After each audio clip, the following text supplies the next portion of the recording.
Hello दोस्तों, आप सभी लोगों का स्वागत है विजडम हब स्टडी पर। इस वीडियो के माध्यम से मैं आप लोगों के लिए यूपी पीसीएस प्रीलिम्स 2019 का जो प्रीलिम्स का पेपर हुआ था उसका हमें यहाँ पर आंसर की डिस्कस करूँगा, जो कि यहाँ पे सारे क्वेश्चन डिस्कस किए जाएंगे। और इसमें जो एक बात कह दूँ मैं यहाँ पर कि जो सीक्वेंस है प्रश्नों का वो ज़रूर यहाँ पर एक्सचेंज हो सकता है, लेकिन जो सारे सवाल हैं उनके सभी जवाब यहाँ पर आपको मिलेगा। तो चलिए हम देखते हैं पहला प्रश्न, जो कि इस क्वेश्चन शीट का 61वां क्वेश्चन है। तो भारत में संविधान की 11वीं अनुसूची में कुल कितने विषय हैं? तो भारतीय संविधान की 11वीं अनुसूची में कुल मिलाकर के 29 विषय है। नेक्स्ट क्वेश्चन यहाँ पर कि प्रधानमंत्री कार्यालय मतलब पीएमओ की बात की जा रही है यहाँ पे, प्राइम मिनिस्टर ऑफिस के संबंध में निम्नलिखित में से कौन सा कथन सत्य है? यह वर्ष 1977 में अस्तित्व में आया था। इसका प्रधान कैबिनेट सचिव होता है। तो इसका जो जवाब है वो है इसका 1977 में, मतलब पीएमओ का जो ऑफिस है वो 1977 में स्थापित किया गया था। अगला सवाल यहाँ पर कि भारतीय संविधान की 6ठी अनुसूची के प्रावधान निम्नलिखित में से किस राज्य में लागू होते हैं? तो इसका जो जवाब है त्रिपुरा, सिक्किम, नागालैंड, उपरोक्त सभी। तो इसका जवाब है यहाँ पर त्रिपुरा। इसके जवाब को आप आसानी से याद रख सकते हैं, जैसे ATMM में मनी नहीं, मतलब अगर यहाँ पर आप देखेंगे असम, त्रिपुरा, मिजोरम, मेघालय, इसमें मनी नहीं, मनी मतलब मणिपुर इसमें नहीं होता है। तो इसमें त्रिपुरा है, तो त्रिपुरा इसका सही जवाब है। नेक्स्ट क्वेश्चन यहाँ पर 64 के निम्नलिखित में से कौन सा सही सुमेलित नहीं है? तो इसका जो ऑप्शन सी है प्रतिषेध मतलब टू बी सर्टिफाइड, ये इसका सही सुमेलित नहीं है। बाकी जो तीनों इसमें हैं ये सुमेलित है। और ये सारे क्या हैं? ये जब देखेंगे आप, बंदी प्रत्यक्षीकरण, परमादेश या फिर अधिकार प्रश्न, ये सभी रिट हैं। अगला सवाल यहाँ पर कि धन विधेयक भारत के संविधान के किस अनुच्छेद में परिभाषित किया गया है? तो ये भारतीय संविधान के 110वें अनुच्छेद में परिभाषित किया गया है।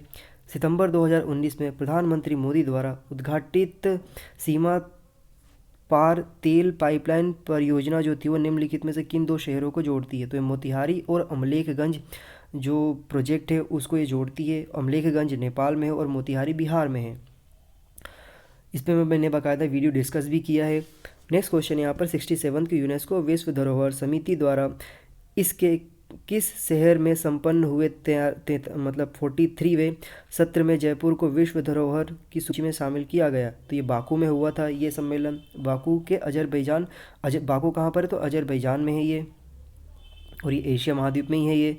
अगला प्रश्न यहाँ पर कि थर्मस फ्लास्क में लंबे समय तक तरल गर्म तथा ठंडा ठंडा रहता है, तो क्योंकि उसकी ऊष्मा को कोई हानि नहीं प्राप्त होती है। तो ये किस प्रकार का होता है? तो देखिए, संचालन और संवहन एवं विकिरण ये दोनों इसके कारण होते हैं। अगला प्रश्न यहाँ पर कि मानव शरीर में निम्नलिखित में से कौन सी ग्रंथि अंतःस्रावी एवं बाह्यस्रावी दोनों प्रकार की होती है? तो ये अग्नाशय होती है।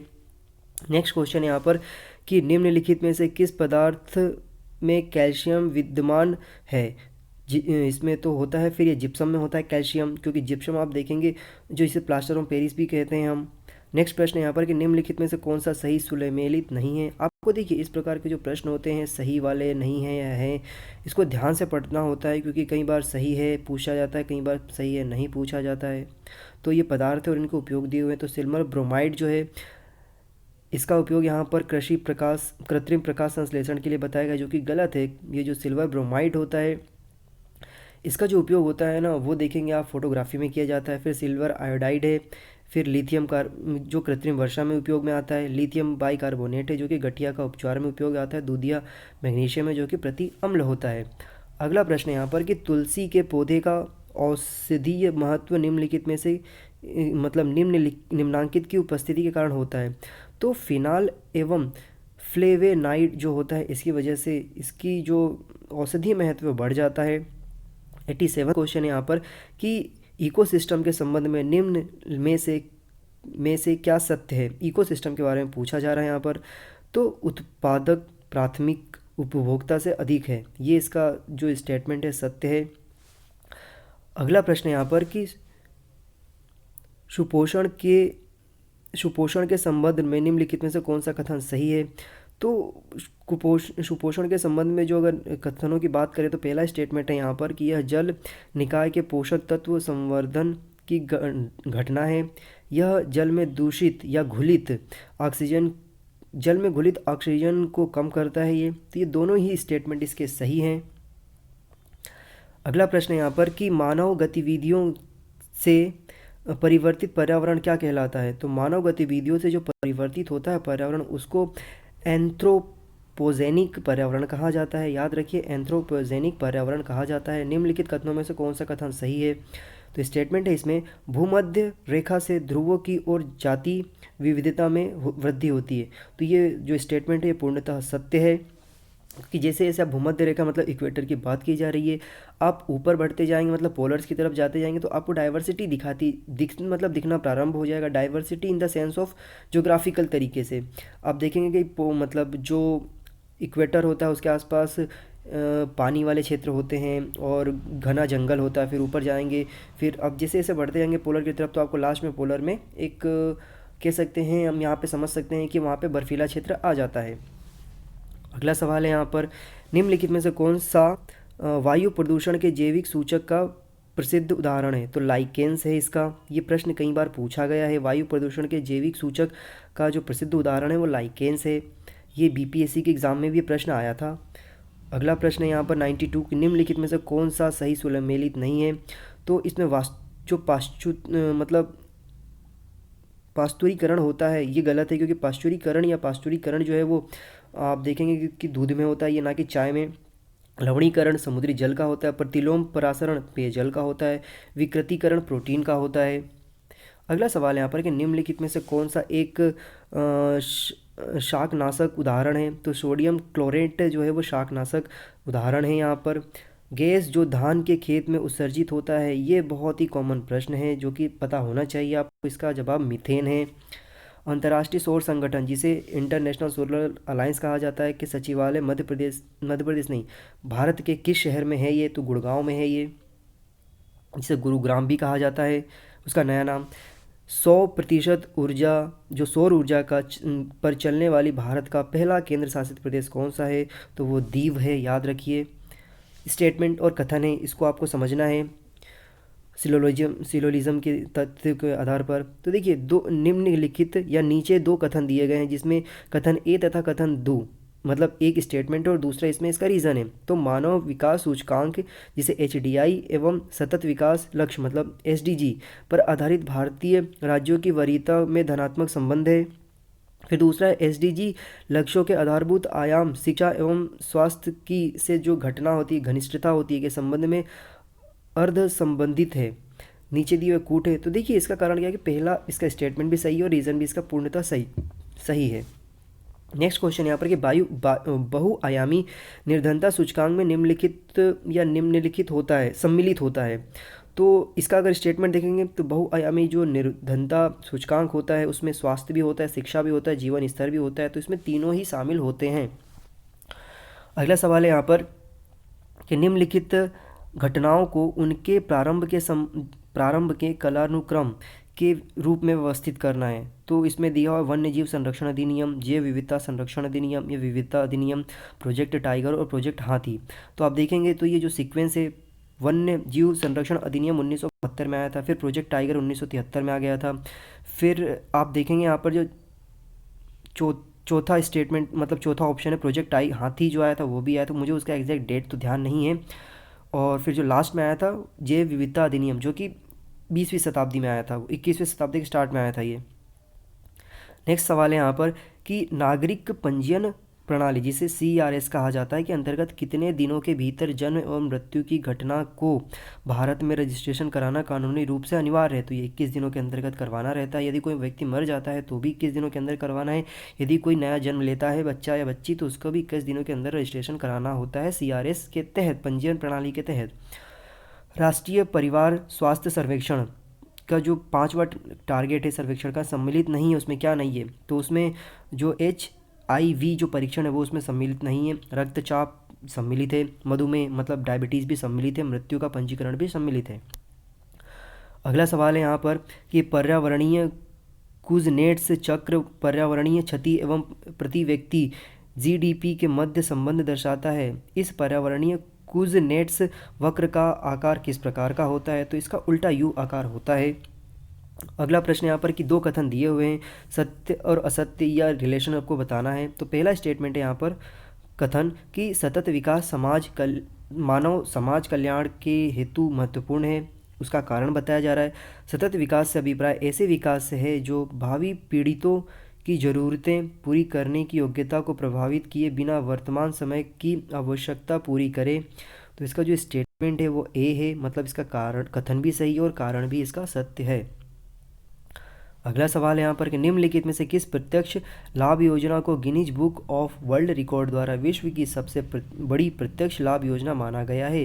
तो इसका जो पहल स्कीम है इसको विश्व की सबसे बड़ी योजना माना गया है, जिसे Guinness book of world record भी दिया गया है। इसके बारे में आप थोड़ा सा पढ़िएगा इन चारों स्कीम्स के बारे में कि मनरेगा क्या है, पहल क्या है, या NSAP क्या है। ओके, अगला प्रश्न यहाँ पर कि राष्ट्रीय खाद्य सुरक्षा अधिनियम के संदर्भ में निम्नलिखित कथनों में से कौन सी सही है।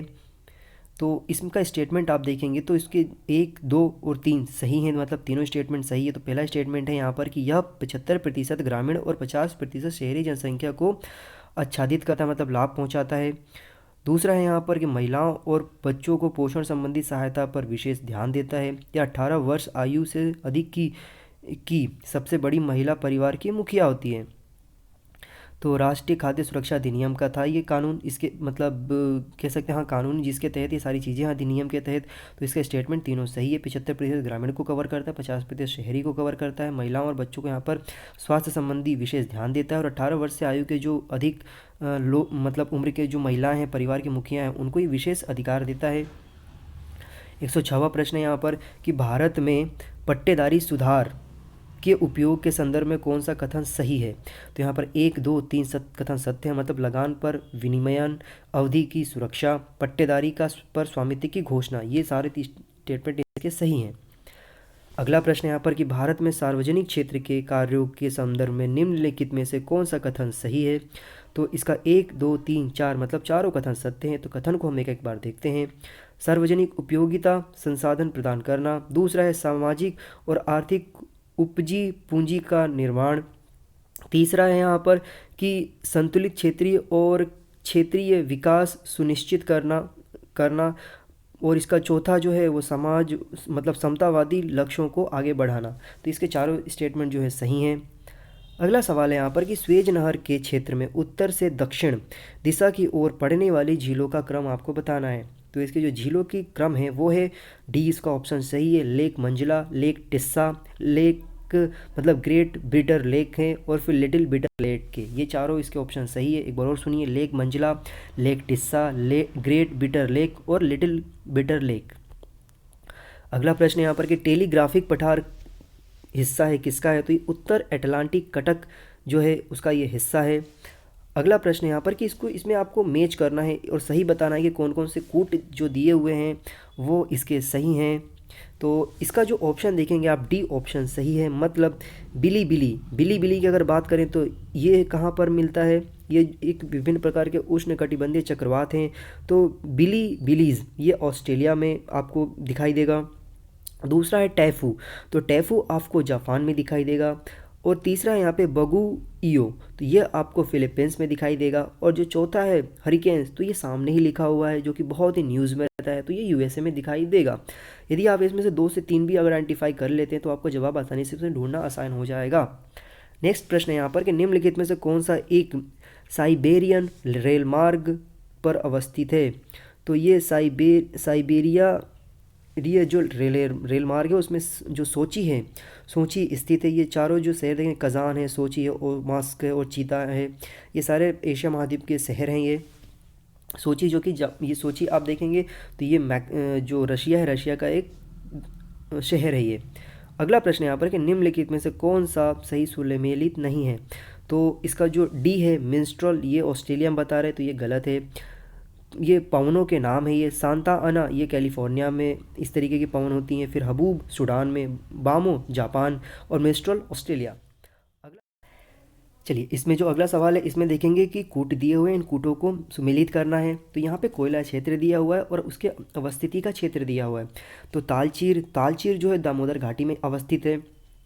कर्णपुरा जो है ये गोदावरी घाटी में अवस्थित है। सिंगरौली जो है ये सोन घाटी में अवस्थित है। और जो यहाँ पर सिगरैनी और सिंगरौली दोनों अलग अलग है, तो ये महानदी में अवस्थित है। अगला प्रश्न है यहाँ पर इसमें भी कूट दिया हुआ है, इसको भी सुमेलित करना है यहाँ पर। तो इसमें कुछ नाम दिए हुए हैं, कवियों के नाम दिए हुए हैं, कवियों के नाम के आधार पर आपको यहाँ पे स्पष्ट करना है, समझना है। तो मुल्ला दाऊद, ये देखेंगे आप, तो ये चंदावन जो चांदावन थे या इनके समय में थे ये। फिर जो दामोदर कवि थे ये देखेंगे आप, तो पद्मावती कथा लिखा है इन्होंने। और फिर वो लिखा है, फिर इसके बाद जो सोमनाथ है, ये जो है राग विबोध जो है वो इनकी रचना है। और फिर जो अमीर खुसरो हैं, अमीर खुसरो की जो रचना है वो आशिका है। तो ये जो रचना है ये आपको बताना था, मैच करना था इस प्रश्न में। अगला सवाल है यहाँ पर कि निम्नलिखित राजाओं में से किसने अकबर के पूर्व तानसेन को संरक्षण दिया था? तो माटा व राजा रामचंद्र सिंह, इन्होंने जो अकबर के जो पूर्व तानसेन मतलब अकबर जो थे, अकबर ने के पूर्व तानसेन को इन्होंने संरक्षण दिया था, फिर उसके बाद अकबर ने इनको संरक्षण दिया था। 122वां प्रश्न है यहाँ पर इस पेपर का। इसमें राजवंश और उनकी राजधानियाँ हैं, तो इसका अभी सुमेलित करना है। तो ये देखेंगे आप, तो पल्लव वंश की जो राजधानी थी वो कांची थी, पांड्य की राजधानी मदुरई थी, यादव की जो राजधानी थी वो देवगिरी थी, और जो काकतीय थे इनकी जो राजधानी थी वो वारंगल थी। अगला प्रश्न है यहाँ पर कि निम्नलिखित स्मारकों को कालानुक्रम में व्यवस्थित करना है। तो इसमें जो दिया हुआ है इसका ऑप्शन बी है, शेरशाह सूरी का मकबरा। ये मतलब बी जो है पहला, इसमें 4 थे, तो मतलब अटाला मस्जिद जौनपुर, फिर दूसरा है शेरशाह सूरी का मकबरा, तीसरा है यहाँ पर हुमायूं का मकबरा, और चौथा है यहाँ पर रबिया दौरानी का मकबरा जो कि औरंगाबाद में है। 124वां प्रश्न यहाँ पर कि मनसबदारी व्यवस्था के संदर्भ में कौन सा कथन सही है और कौन सा कथन सही नहीं है? तो इसमें जो देखेंगे 2 स्टेटमेंट दिए हुए हैं। मनसबदारी व्यवस्था राज्य के कुलीन वर्ग से संबंधित थी जिसे अकबर ने प्रारंभ किया था। दूसरा, मनसबदारी का पद पैतृक था। तो इसका जो स्टेटमेंट पहला है वो सही है, बाकी जो दूसरा गलत थे वो, इसे स्टार्ट करने वाला अकबर था और मनसबदारी व्यवस्था राज्य के कुलीन वर्ग से संबंधित भी था। 125वां प्रश्न है इस सेट का कि इसमें एक सूची दी हुई, 2 सूची गई है, इसमें आपको जो संधि हुई है उनका समय काल मैच करना है। तो जो इलाहाबाद की संधि है ये 1765 में हुआ था, मंगलोर की जो संधि है वो 1784 में हुआ था, सालबाई की जो संधि है वो 1782 में हुआ था, और मद्रास की जो संधि है वो यहाँ पर 1769 में हुआ था। अगला सवाल है यहाँ पर कि निम्नलिखित घटनाओं को कालानुक्रम में व्यवस्थित करना है। ये जो घटनाएं हैं इन घटनाओं को समय के हिसाब से आपको मैच करना है यहाँ पर, और आपको जो कूट है उसको समझना है। तो देखिए, सविनय अवज्ञा आंदोलन ये पहले आता है, फिर दूसरे नंबर पर देखेंगे मतलब 1929 के आसपास स्टार्ट हुआ था ये। फिर आप देखेंगे पूना गांधी इरविन समझौता, ये भी 1930 के आसपास होता है, 30-31 के आसपास। फिर आप देखेंगे पूना पैक्ट होता है जो कि 1932-33 के बीच में गांधी जी और जो अम्बेडकर जी थे उनके बीच में होता है। फिर लास्ट में आता है क्रिप्स मिशन जो कि 40 के बाद आता है, 1943-42 में आप देखेंगे तो ये आता है। तो इसका जो ऑप्शन है वो ऑप्शन सी है। नेक्स्ट क्वेश्चन यहाँ पर कि निम्नलिखित में से कौन सी एक चोटी भारत में अवस्थित नहीं है?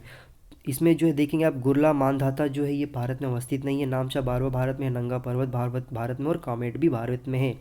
अगला प्रश्न यहाँ पर कि भारत के उत्तर पश्चिमी मैदान में पश्चिमी विक्षोभ से जाड़े में होने वाली वर्षा की मात्रा क्रमशः कम होती जाती है। तो ये पश्चिम से पूर्व की ओर कम होती जाती है। अगला प्रश्न यहाँ पर कि निम्नलिखित में से किस नदी के ऊपरी मार्ग में मीठा जल का परंतु निचले भाग में खारे जल का प्रवाह मिलता है? तो ये लूनी नदी है। ये लूनी नदी कहाँ पर है? तो ये आप देखेंगे लूनी नदी जो है ये आपको सर्च करना और मुझे बताना है किस राज्य में बहती है ये। अगला प्रश्न यहाँ पर कि मोरीबंद डेल्टा निम्नलिखित में से किस डेल्टा का एक उपविभाग है? तो ये बंगाल डेल्टा का एक उपविभाग है ये। फिर से अगले सवाल में एक स्टेटमेंट है और एक रीज़न है, तो आपको आइडेंटिफाई करना है। तो स्टेटमेंट है, उत्तर प्रदेश में गन्ना एवं चीनी का उत्पादन महाराष्ट्र से अधिक परंतु उत्पादकता कम है।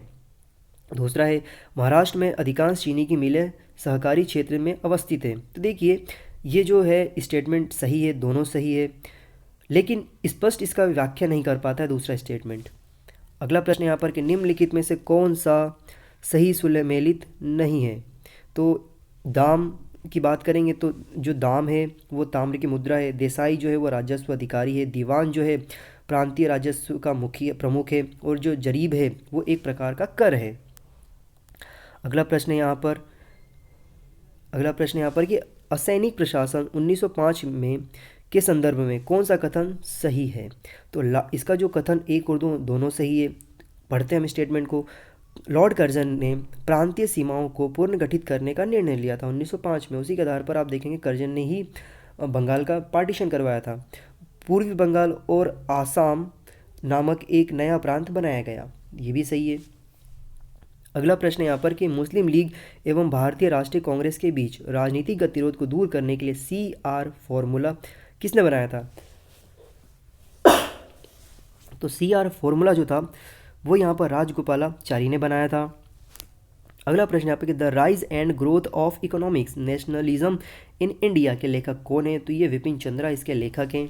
अगला प्रश्न यहाँ पर कि निम्नलिखित में से भारत के संविधान के किसमें पर्यावरण संरक्षण एवं संवर्धन तथा वन एवं वन्य जीव की रक्षा के प्रावधान पाए जाते हैं? तो नीति निर्देशक तत्वों में भी है और ये मूल कर्तव्यों में भी दिया गया है। आप मूल कर्तव्यों में देखें तो जो अनुच्छेद 51A है वहाँ पे भी इसके बारे में बताया गया है। 131वां प्रश्न है कि पंचायत के संदर्भ में निम्न में से कौन सा कथन सही है?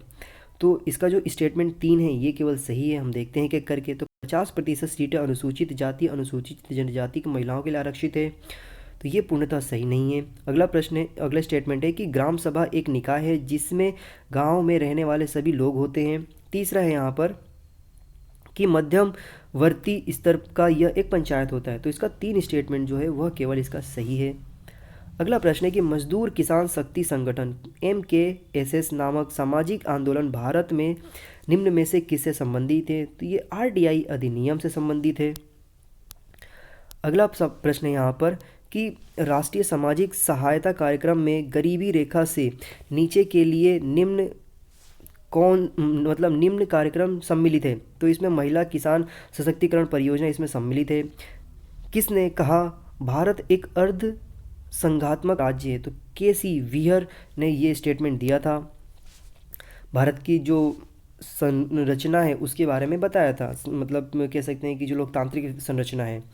निम्नलिखित घटनाओं को कालानुक्रम में आपको व्यवस्थित करना है, तो इसका जो स्टेटमेंट है जो क्रम है वो चारों सही है। 1 2 3 4 यही सीक्वेंस में रहेगा। जैसे महाराजा हरि सिंह ने विलय पत्र पर साइन किया था, भारत का संविधान लागू हुआ। महाराजा हरि सिंह ने 1948 में साइन किया था, भारत का संविधान 1950 में लागू हुआ। जम्मू कश्मीर को प्रभु संपन्न संविधान सभा के भारत में विलय का अनुमोदित किया 1955 में। फिर इसके बाद आप 48-49 में। फिर इसके बाद देखेंगे आपकी जम्मू कश्मीर राज्य का जो संविधान है वो लागू होता है 1956 में। ओके, तो ये 1948, फिर 1950, फिर 1955 और 1956, ये इसका सीक्वेंस रहेगा सनों का। नीचे दी हुई जो कथन है इसको फिर से कारण है, रीज़न है, स्टेटमेंट है, इसको आपको सर्टिफाई करना है कि कौन सा कथन किस व्याख्या के तहत ये सत्यापित करता है। तो स्टेटमेंट है यहाँ पर कि केंद्रीय कानून का संवैधानिक वैधता के संबंध में भारत के सर्वोच्च न्यायालय की जो अनन्य अधिकारिता है सत्य है। कारण यहाँ पर दिया हुआ है कि सर्वोच्च न्यायालय भारतीय संविधान का संरक्षक है, तो ये भी सत्य है पूर्णतः। अगला प्रश्न है कि भारत में राष्ट्रीय पंचायती राज दिवस कब मनाया जाता है? तो प्रतिवर्ष 24 अप्रैल को ये दिवस मनाया जाता है। अगला प्रश्न है कि 42वें संविधान संशोधन द्वारा किस अनुच्छेद के माध्यम से श्रमिकों की प्रबंधन में भागीदारी सुनिश्चित की गई? तो ये अनुच्छेद 43A के तहत ये सुनिश्चित की गई थी। अगला प्रश्न यहाँ पर कि संविधान की प्रस्तावना का विविध स्वरूप क्या है? तो संविधान की जो प्रस्तावना है उसका जो विविध स्वरूप है वो C ऑप्शन है यहाँ पर कि विशेष परिस्थितियों में लागू किया जा सकता है। फिर अगला प्रश्न है यहाँ पर कि भारतीय संविधान के अनुच्छेद 162 के शीर्षक में जो शीर्षक के संबंध में निम्नलिखित में से कौन सा कथन सही है? तो उसके शीर्षक में जो अनुच्छेद 162 है उसमें राज्य की कार्यपालिका शक्ति का विस्तार किया गया है कि कार्यपालिका जो है राज्य की वो किस प्रकार से कार्य करेगी। 141वां क्वेश्चन है निम्नलिखित में से किस मंदिर के विदर्भ में खजुराहो के रूप में जाना जाता है? तो मार्कंडेश्वर जो है इनको जाना जाता है इस मंदिर को। और ये जो मंदिर है ये कहाँ पर स्थित है? तो मध्य प्रदेश में स्थित है, खजुराहो में। ये एक वर्ल्ड हेरिटेज एरिया भी है। अगला प्रश्न है यहाँ पर कि सूची है इसमें 1 और 2, इनको फिर से सुमेलित करना है। तूफान के नाम दिए हुए और कौन सा क्षेत्र प्रभावित होता है ये बताया गया है। तो जो डोरियव होता है ये महामास में उत्पन्न मतलब वहाँ का ये तूफान है जो कि अगस्त सितंबर 2019 में आया था। होजीवीज जो है ये जापान में आया था। लोकिमा जो है ये चीन में आया था। मिटाक जो है ये चेंचू दक्षिण कोरिया में आया था। अगला प्रश्न है यहाँ पर, अक्टूबर 2019 में भारत ने किस अफ्रीकी देश में अपना उच्चायोग स्थापित किया? तो सिएरा लियोन में स्थापित करने की घोषणा की है।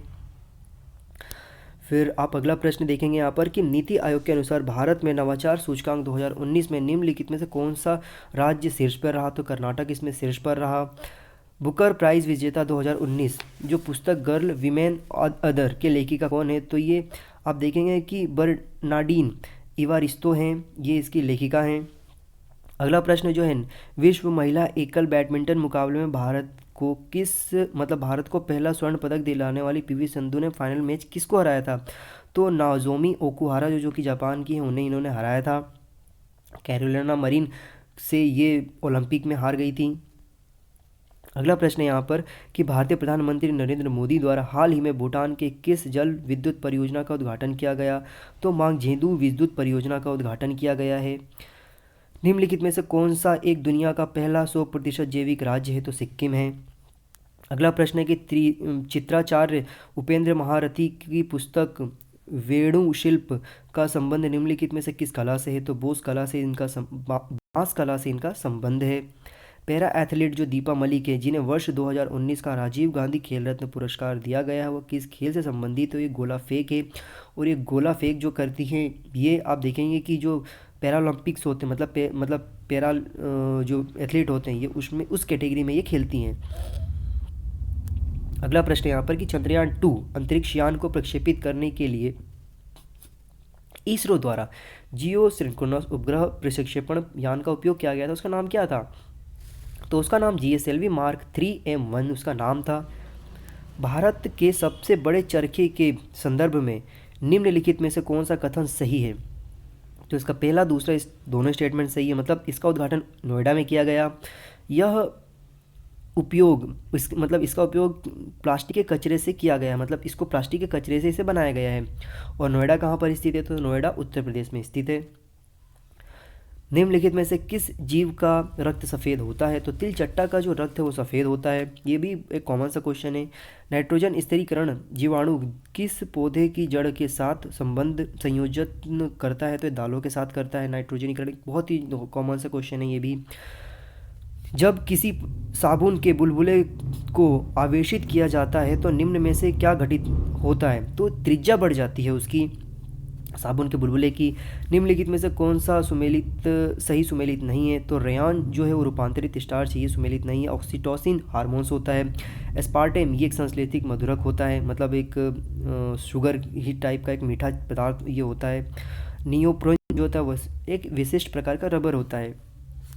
अगला प्रश्न यहाँ पर कि निम्नलिखित में से कौन सा पदार्थ प्रोटीन नहीं है? तो कपास जो है प्रोटीन नहीं है। केश बाल प्रोटीन है। लूता रेशम प्रोटीन है। स्पाइडर सिल्क खूर भी प्रोटीन है।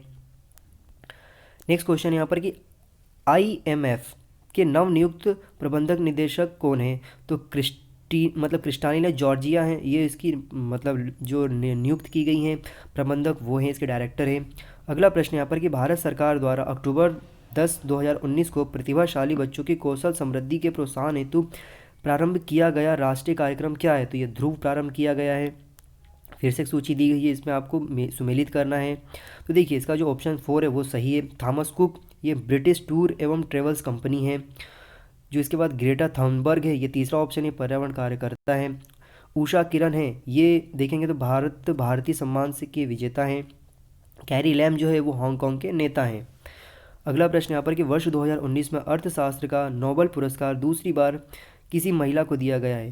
तो इस सम्मान से पाने वाली पहली महिला कौन है? तो एलिनोर ऑस्ट्रॉम जो है ये पहली महिला है। और दूसरी महिला कौन है जिन्हें दिया गया है, उनका नाम आप लोगों को कमेंट सेक्शन में देना है, क्योंकि भारत से रिलेट करता है वो।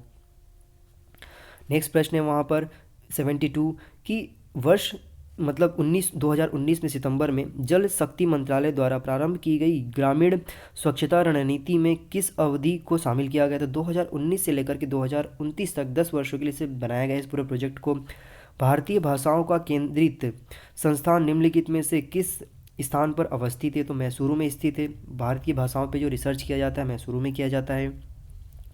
भारत द्वारा भूमि क्षरण तटस्थता प्राप्त करने का लक्ष्य रखा गया है, तो 2030 तक रखा गया है। अगला प्रश्न है यहाँ पर कि भारतीय पंचांग में के संबंध में कौन सा कथन सत्य है। तो देखेंगे भारतीय पंचांग विक्रम संवत पर आधारित है, ये गलत है। फिर भारतीय पंचांग को जनवरी 1950 को अपनाया गया था, तो ये भी पूर्णतः गलत है। तो इसका जो सही जवाब है, ये मतलब देखा जाए तो डी इसका गलत है। भारतीय जो पंचांग है वो भी अलग माना मतलब संवत माना जाता है, और जो ये डेट्स हैं जो अब एक्सेप्ट करने की, वो 25 जनवरी के मतलब है, उसको यहाँ पर एक्सेप्ट किया गया था। नेक्स्ट क्वेश्चन है यहाँ पर कि किस वर्ष में अकाउंटिंग को ऑडिटिंग लेखा परीक्षक में अलग किया गया। तो ये 1976 में किया गया था। मतलब केग को और जो अकाउंटिंग की ऑडिटिंग की जाती है, इन दोनों डिपार्टमेंट को यहाँ पर अलग कर दिया गया था 1976 में। भारत में नियोजित विकास का विरोध किसने किया था। तो महात्मा गांधी ने किया था। फिर एक स्टेटमेंट कथन है, इसको आपको जस्टिफाई करना है। तो भारतीय संविधान का अनुच्छेद 30 अल्पसंख्यक वर्ग को परिभाषित करता है। बिल्कुल करता है।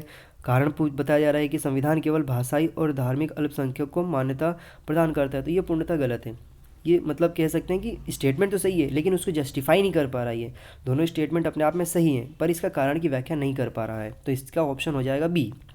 अगला प्रश्न यहाँ पर कि भारतीय संघात्मक व्यवस्था के संदर्भ में निम्नलिखित में से कौन सा कथन सही है। तो भारतीय संविधान के अंतर्गत राज्यों को संघ के अलग होने का अधिकार नहीं है, पूर्णतः सही है, क्योंकि हमारे यहाँ पर क्वाजी फेडरेशन है, मतलब एक तरह का आभासी संघात्मक जो प्रक्रिया है वो है यहाँ पर।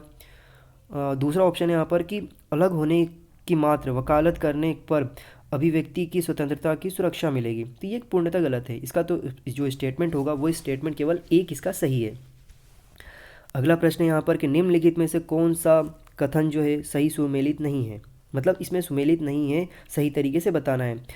सार्वजनिक स्वास्थ्य एक एवं स्वच्छता ये राज्य सूची का सब्जेक्ट है, मतलब मेडिकल जो होता है राज्य सूची का सब्जेक्ट होता है। गणना संघ सूची का सब्जेक्ट होता है। राज्य सभा के सीटों का बंटवारा द्वितीय अनुसूची में है, और दल बदल जो विरोध कानून है वो 10वीं अनुसूची में डाला गया है, उसके बारे में सारी जानकारी दी गई है इसमें। फिर अगला प्रश्न यहाँ पर कि संयुक्त राष्ट्र जलवायु की जो कार्यवाही सम्मेलन है 2019 का आयोजन निम्न में से किस शहर में किया गया। तो ये किया गया न्यूयॉर्क में किया गया था।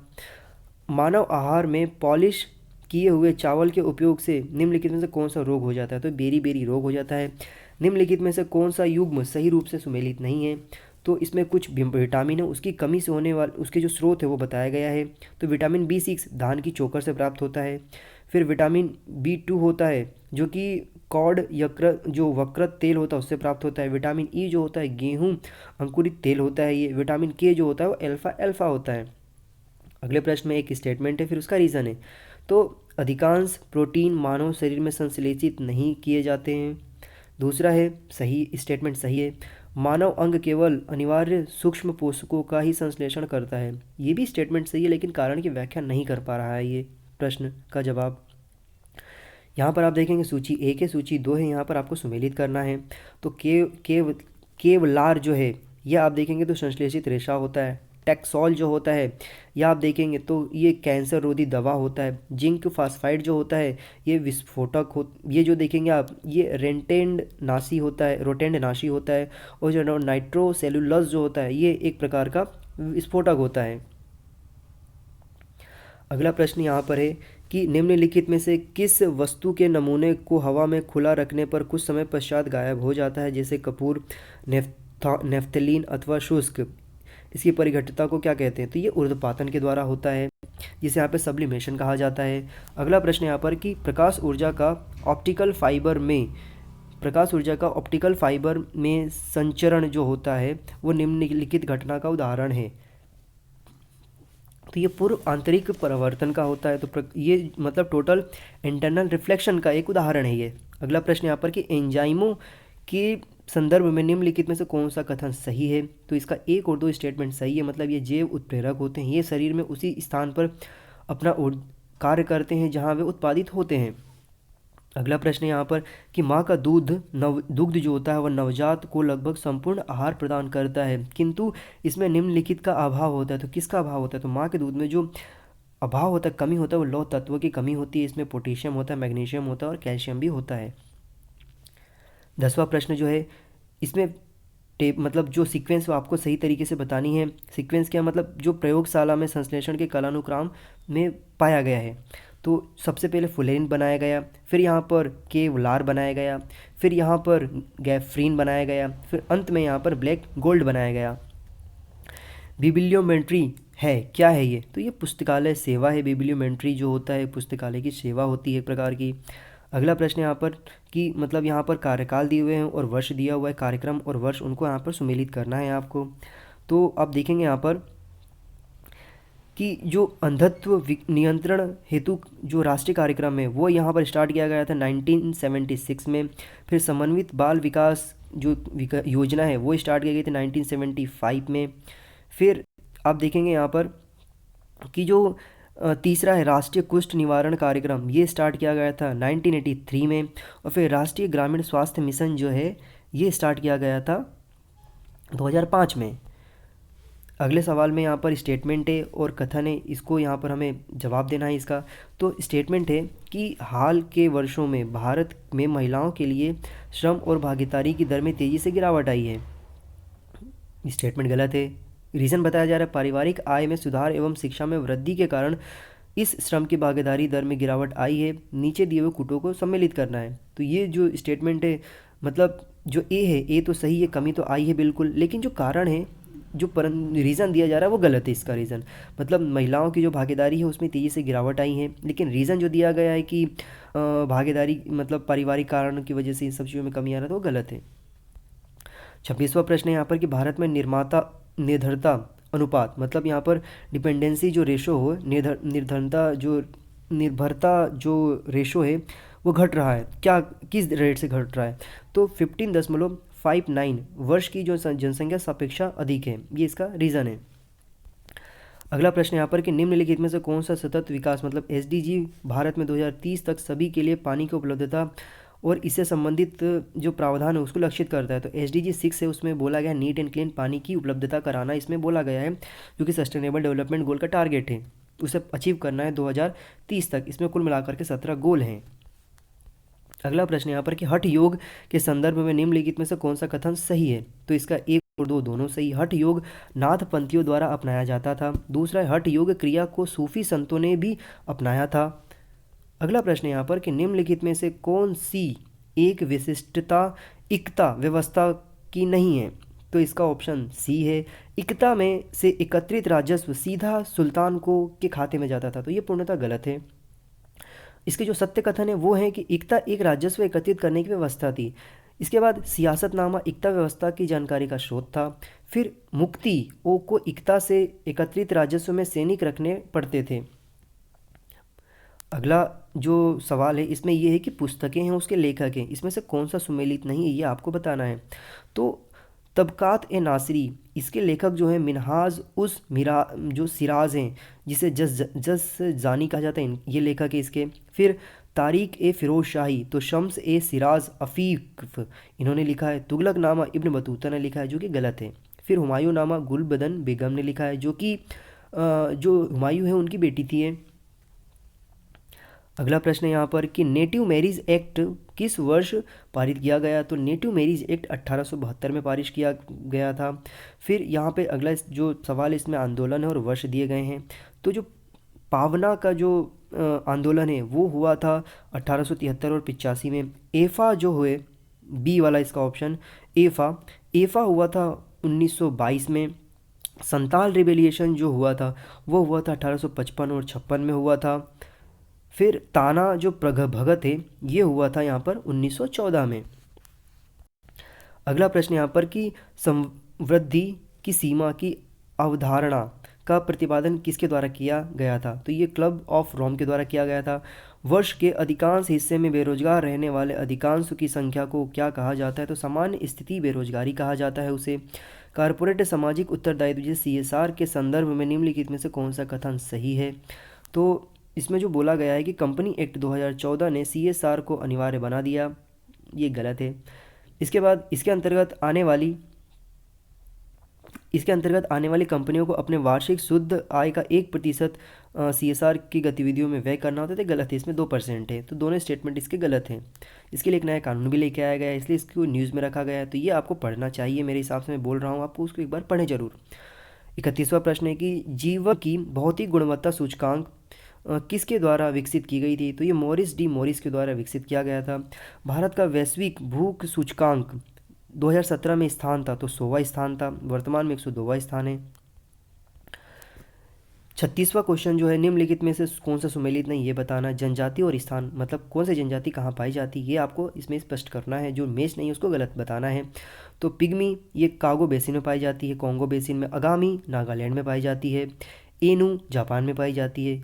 किरजिंग सूडान में पाई जाती है, तो ये गलत है।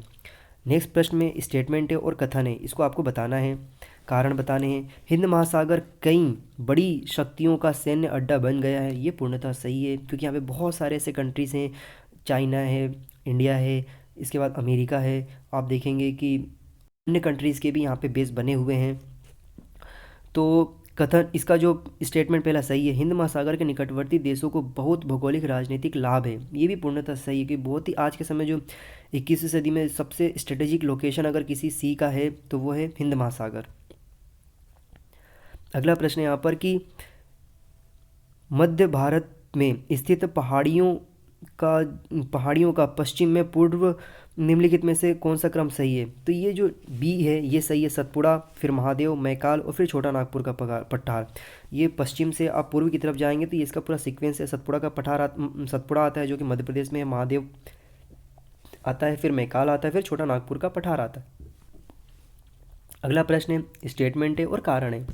तो भारत में सर्वाधिक मतलब सघनता वाला भूकंपीय क्षेत्र हिमालय क्षेत्र सही है। हिमालय के कई अनुदैर्ध्य उत्क्रम जो क्षेत्र अवस्थित है, तो ये भी पूर्णतः सही है। अगला प्रश्न है कि मणिपुर पहाड़ियों में घिरा इम्फाल बेसिन का सुंदर उदाहरण है, किसका है? तो ये सरोवरीय मैदान का उदाहरण है।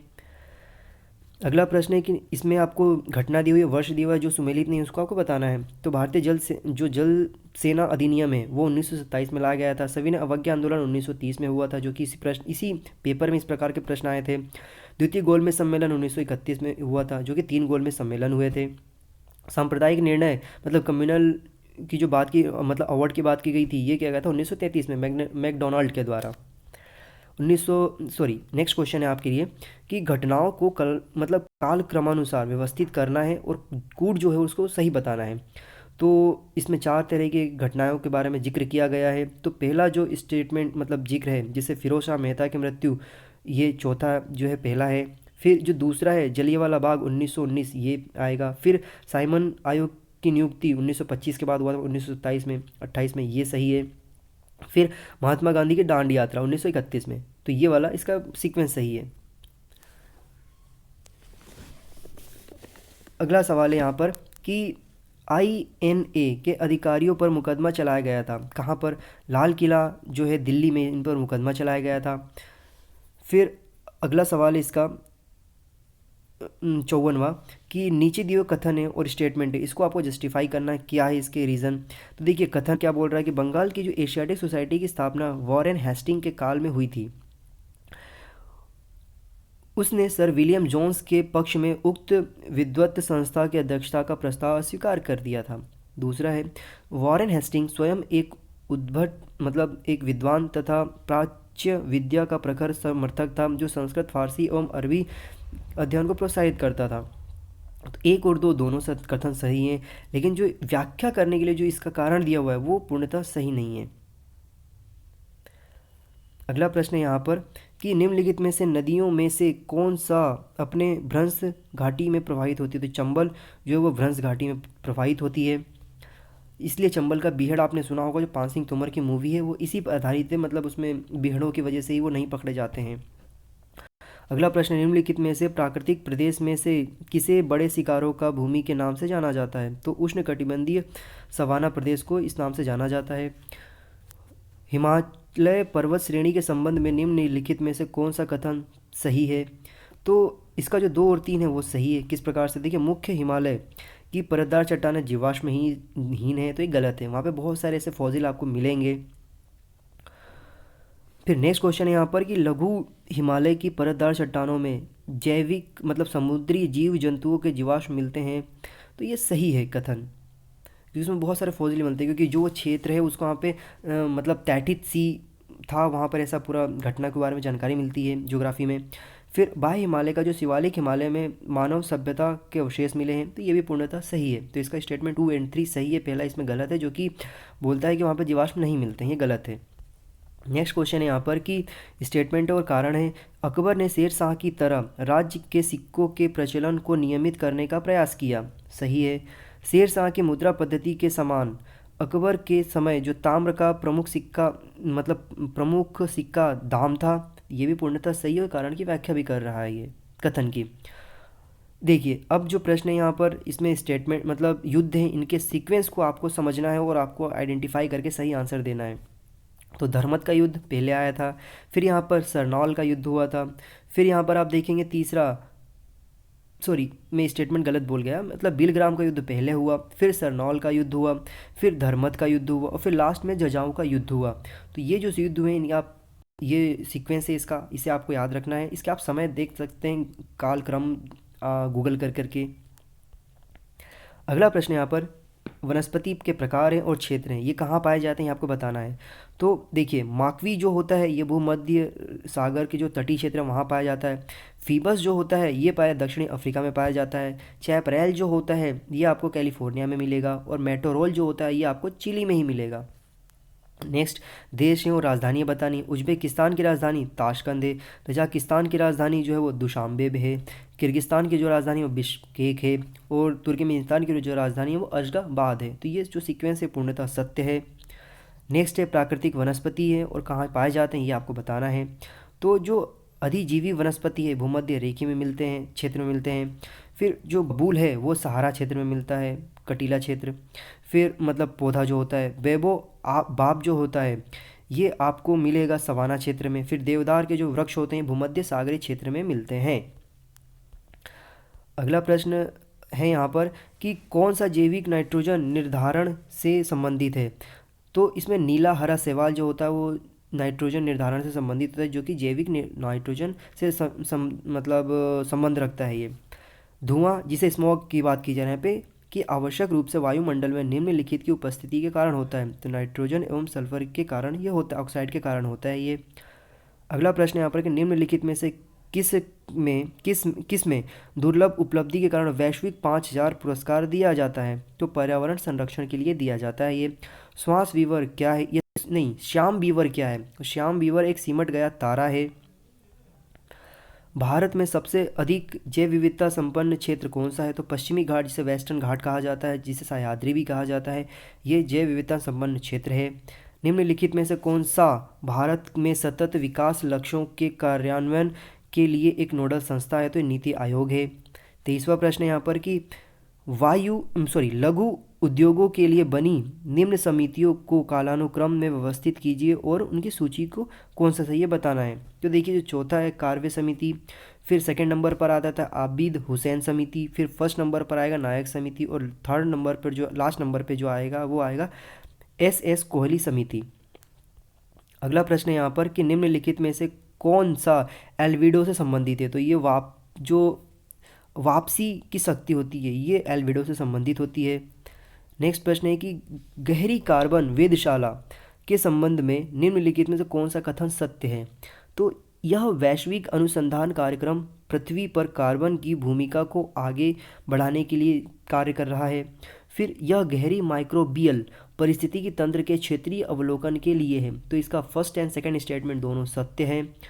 नेक्स्ट क्वेश्चन जो है इसमें बताना है आपको कि इसमें कौन सा सही तरीके से सुमेलित नहीं है।